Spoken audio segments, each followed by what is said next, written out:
동방박사의 오디오북 토마스 수사 바오로 로드를 가다 17번째 죽음이 마지막 말은 아니다. 테살로니카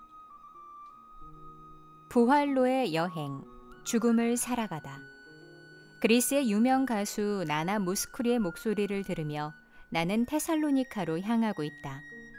버스 밖 에게해의 절경에 여가수의 목소리가 더해져 한층 낭만적인 분위기를 자아낸다. 버스에서 내리며 현지 가이드와 그리스인 기사에게 칼리메라 하며 인사를 한다. 그리스 말이 이상하게 점점 익숙해져 간다. 시에스타를 즐기며 하루를 2번 산다는 그리스인들의 낙천적이고 열정적인 모습이 이들의 여유와 자유로움이 솔직히 부럽다.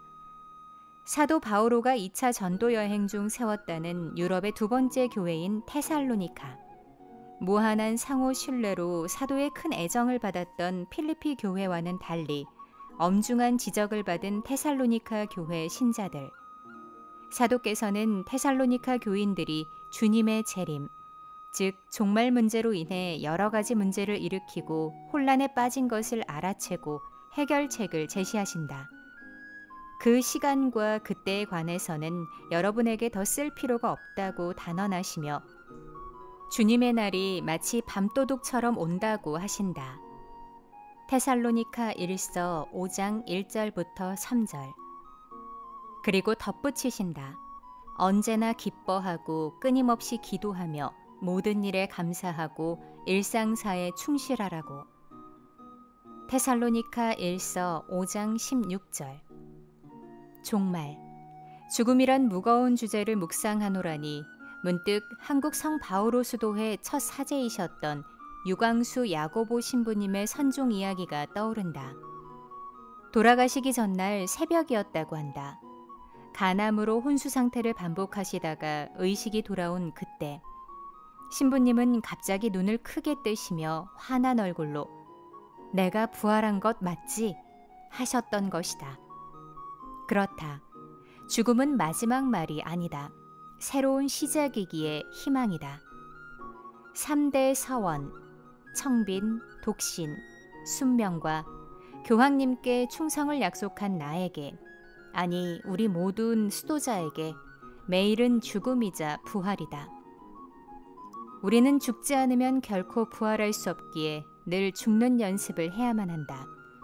매일 우리 자리에서 죽어야 한다고 외치고 싶다. 죽지 않으면 살아나지 못하기 때문이다. 수도원 안에서 사도직을 하면서 동료들과 선후배 수사들과 일상생활 안에서 늘 다가오는 도전은 내가 낮아지고 죽지 않으면 풀기 어려운 것이기 때문이다. 인간의 근본적인 기본 욕구, 식욕, 물욕, 성욕을 모두 정상적으로 가지고 있는 수도자들. 이들은 매일의 삶에서 이와 같은 욕구를 절제하고 포기해야 하는 사명을 스스로 택했다. 죽는 연습인 것이다. 온전한 죽음을 위해서 죽을 때까지 노력해야만 한다. 막 사제 서품을 받은 젊은 사제가 은퇴하신 노 사제에게 고해성사를 청했다.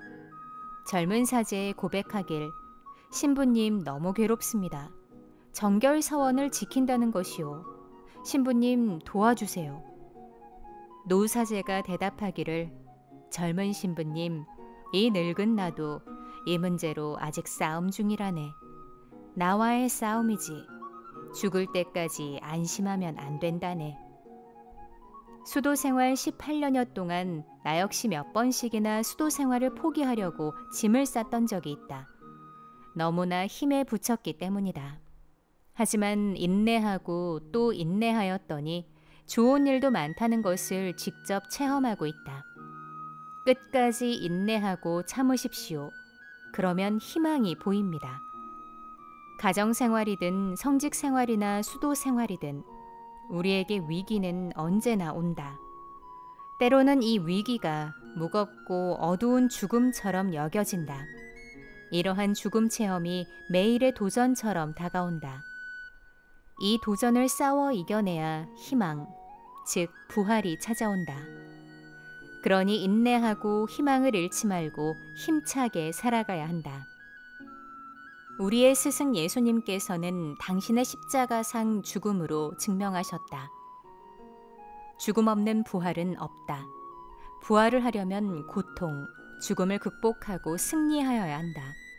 어두운 밤을 거쳐야만 하는 것이다.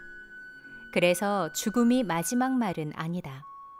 지금 이곳 테살로니카 하늘은 어둡고 가는 비가 을씨년스럽게 흩뿌리고 있다. 저 하늘이 개이고 나면 곧 아름다운 무지개가 뜰 것이다.